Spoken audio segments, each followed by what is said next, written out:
এখানে আর একটা বিষয় আমি বলে দিই, সেটা হলো আমাদের সমাজে হয়ে থাকে, সেটা হলো কুরবানির গোশত দিয়া বউ ভাত বা উলিমার যে অনুষ্ঠান, অনেক সময় দেখা যাচ্ছে গরু জবাই করছি, বেটার অনুষ্ঠান এখন করার দরকার নাই, কুরবানির 2 দিন পর কর্ম, ওই কুরবানির গোশত দিয়ে অনুষ্ঠান করবো, এ ধরনের একটা ধ্যান ধারণা থাকে কিনা? এগুলো করা যাবে না, এগুলো করা এইরকম চিন্তাই যদি আপনার হয়ে থাকে, কুরবানি করার আগে যদি এরকম চিন্তা আপনার হয়ে থাকে যে এই গোশত দিয়ে বেটার বিয়ে বাড়ি দেবেন, অবস্থা খারাপ। এগুলো বোঝা লাগে, অনেক বিষয় আছে। আপনারা অনেকে হুজুর খায় দেন, হুজুর কয় কি, এরকম 52টা প্রশ্ন মানুষ যা প্রশ্ন করে, আমাকে যা বলে, 52টা প্রশ্ন খালি আমি না, তারা পৃথিবীর আলেম ওলামার বক্তব্য শুনে বুঝে এবং নিজে গবেষণা করে 52টা প্রশ্ন নিয়ে এই জায়গায় বলছি। মন খারাপ করছেন আপনারা? তো যাই হোক, আমার জন্য একটু দোয়া করবেন, আমি আপনাদের জন্য দোয়া করি। আমাদের উদ্দেশ্য হলো কুরবানি দেব কাকে খুশি করার জন্য। আরে ভাই, কুরবানি দেওয়ার পরে এর যে কুরবানি, এটা যে গোশত রক্ত, আল্লাহ কিচ্ছু চায় না, আল্লাহ চায় বান্দার অন্তর। বান্দা নিয়ত করছে কি, আমি আল্লাহ খুশি করার জন্য কুরবানি দিছি, দেওয়ার পরে আমি নিজেও ইনশাআল্লাহ খাবো, আমার আহাল পরিবার ওদেরকে খাওয়াবো। আর আল্লাহ পাক যেই কথা বলেছেন সেটা হলো ফকির, দুস্থ, অভাবগ্রস্ত যারা আছে ওদের মাঝে একটু বিলিয়ে দাও। এই আনন্দ, এই ত্যাগটা করা লাগবে। তো ওই গরিব না খায়া থাকবে আর আপনি সব খাবেন, তাই কি হয়? কথা কি বুঝতে পারছেন? এটার নাম ত্যাগ নয় তো, এটার নাম কুরবানি নয় তো। কুরবানি মানে কি? নিজের ভিতরে ত্যাগ। এই বিষয়গুলো আমরা লক্ষ্য রাখবো। সেটা হলো আপনি তাকে টাকা দিয়া যে ভাই আমার এই গরুটা আপনি কাটা ছাটা করে দেবেন, কত নেবেন বলেন। সে 5,000, 10,000, 2,000 চাইলো, আপনার কোনো সমস্যা নাই। তাকে আপনি নেওয়ার আগেই বলবেন ভাই আমি কিন্তু এখান থেকে আপনাকে গোশত দিতে পারবো না। এখন সে বেশি দরদাম করতেছে না, কারণ যে কাটে সেটা দিলে 4-5 কেজি দিবি, তো তাহলে ওই 5 কেজি হলে 2,500 হলো, এদিকে 2,000, তাহলে আমার লস কি কম হলো?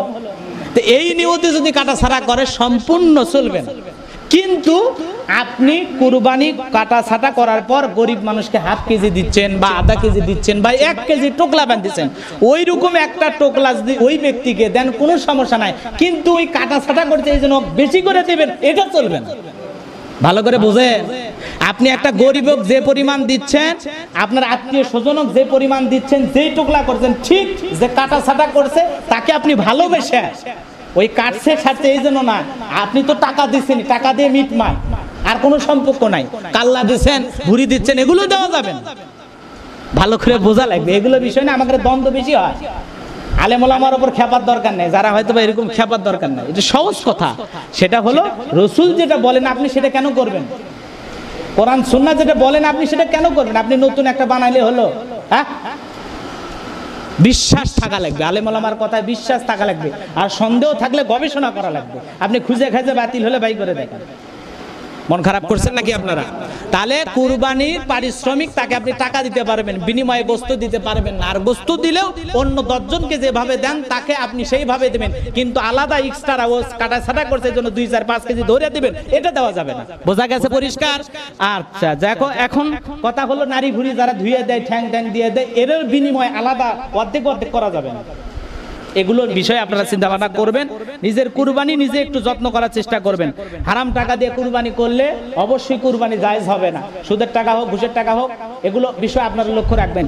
অবশ্যই কুরবানির পশু ক্রয় করা টাকা হালাল হতে হবে, 100%। হালাল হলে কুরবানি কবুল, ভেজাল হলে কুরবানি কবুল হবে না। এই বিষয়গুলো নিয়ে আমরা লক্ষ্য রাখবো। বইয়ের নামে, স্ত্রীর নামে, মায়ের নামে, বাবার নামে কুরবানি দেওয়া যাবে, এমনকি মৃত ব্যক্তির পক্ষ থেকে আপনি কুরবানি দিতে পারবেন, কোনো সমস্যা নাই। অনেকে বলে না হুজুর মৃত ব্যক্তির পক্ষ থেকে কুরবানি এসে আনতেন, তবে নামে বলার দরকার নাই যে আমার বাপ মরে গেছে তার নামে কুরবানি দেন, নামে না, তার পক্ষ থেকে হতে পারে। জোরে বলেন কি হতে পারে?